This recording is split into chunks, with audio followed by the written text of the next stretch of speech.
time about this young man. I don't know if a parent could ever be proud of I am one of my 4 children. But Daniel's been a leader since he was just a little guy. It's part of his nature. He also is a committed Christian. He's a committed patriot. Everything that he does tends to be right in line with the kind of service and citizenship that anyone would be proud to have a son model. I could say all kinds of things. I am so proud of him and his family, and I thank his mother for bringing him up right. That was the model of the family. And Daniel, as most of you know, is the principal for the Sullivan Elementary School, and those folks are lucky to have him. I present to you Daniel.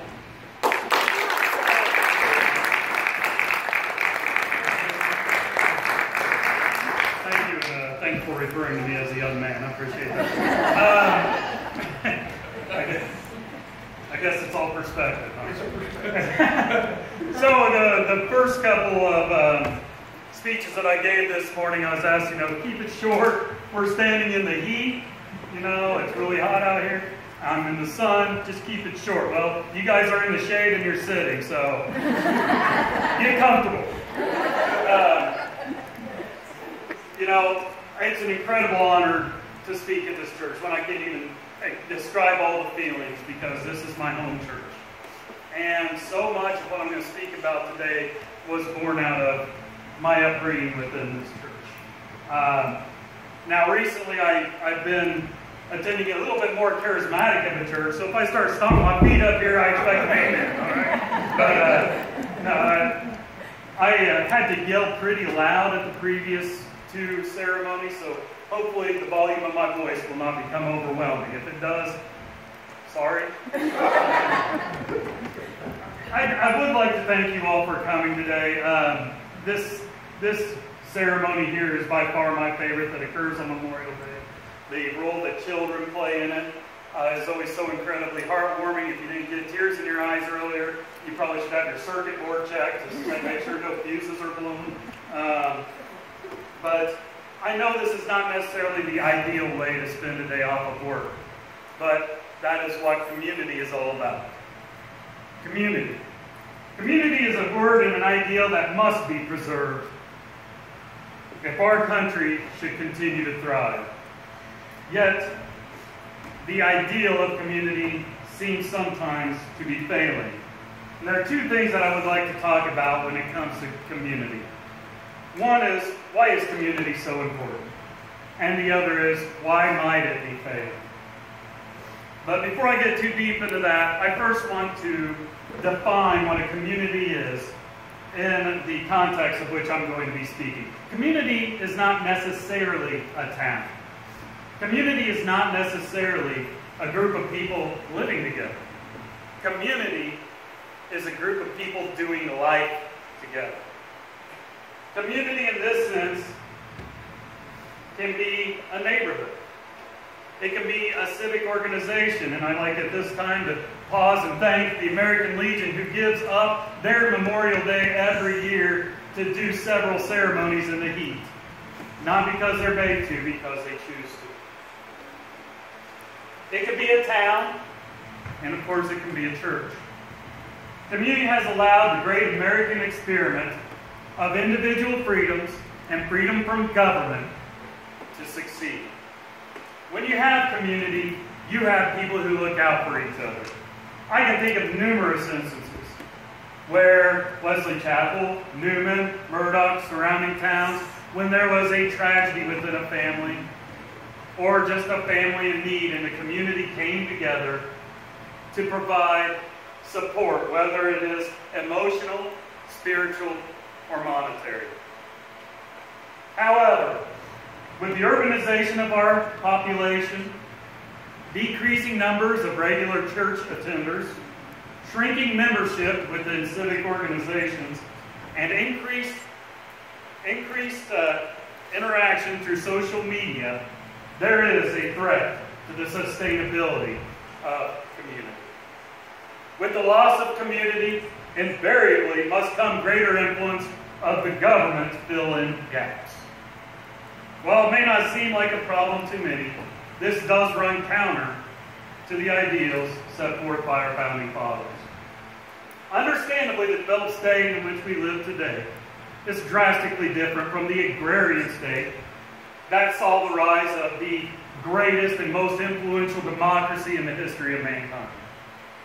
That being said, I believe that even within our developed state, the founding principles are not just still applicable, but are much needed.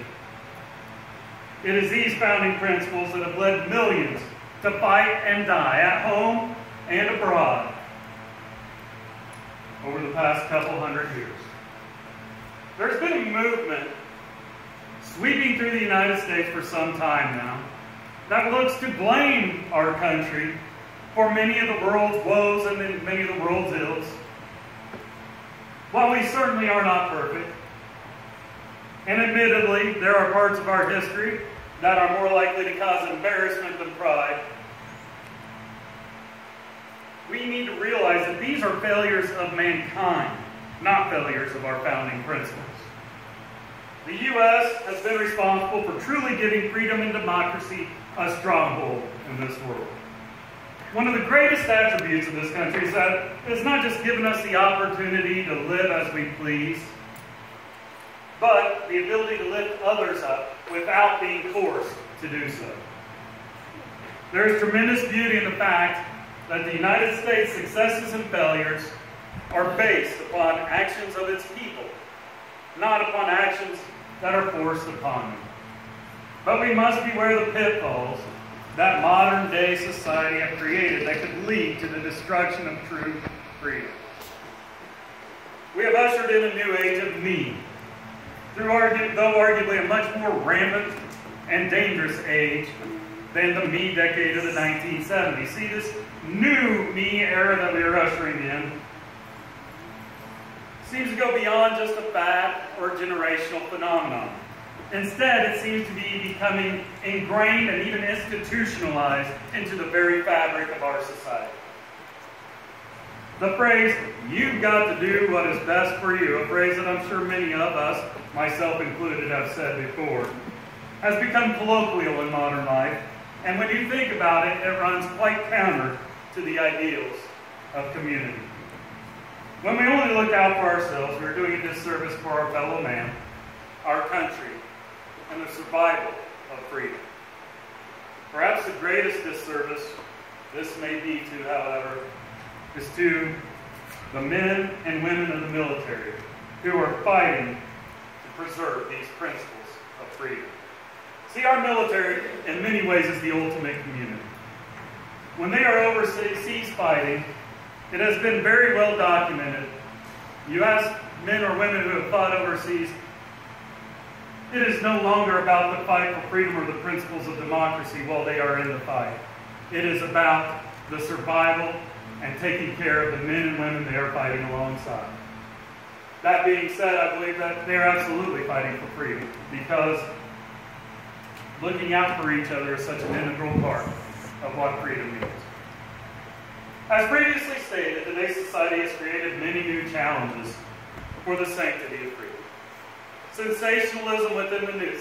Here's the funny thing about the problems that we see today. Oftentimes we want to blame, I guess you could say, the vehicle for which these problems arise. But when you look at it, it's actually the people driving the vehicle that is creating that problem. You could argue that freedom of the press is currently a problem because it has led to the sensationalization of news so that people are misinformed, not fully informed, or only getting information from one side. You could say that the freedom of speech has caused divisiveness on a grander scale, such as with the national anthem protest, or on a more local scale with social media. But nonetheless, it is not the freedom of speech or the freedom of press that is the issue. It's how we use the freedom of speech and the freedom of press. George Washington famously stated, "Beware the baneful effects of the spirit of negative Facebook posts."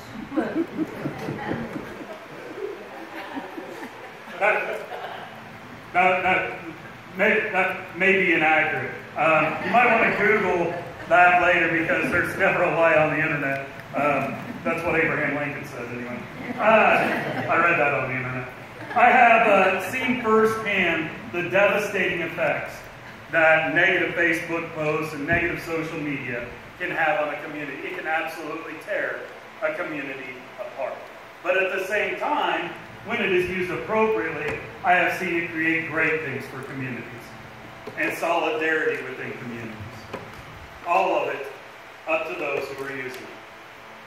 If there's anything that I want people to take away from what I say during today's speech, it is that the things that tear us apart only do so if we allow them to. And I always come back to Spider-Man's Uncle Ben saying, with great power comes great responsibility.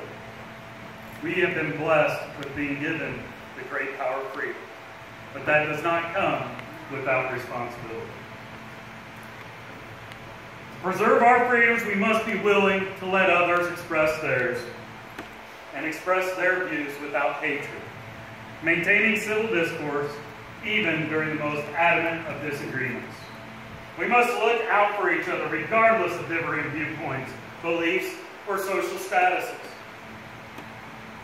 Way too many good men and women lay in the ground out here and through cemeteries throughout the country for us not to do our part to maintain the ideals that they fought and died for.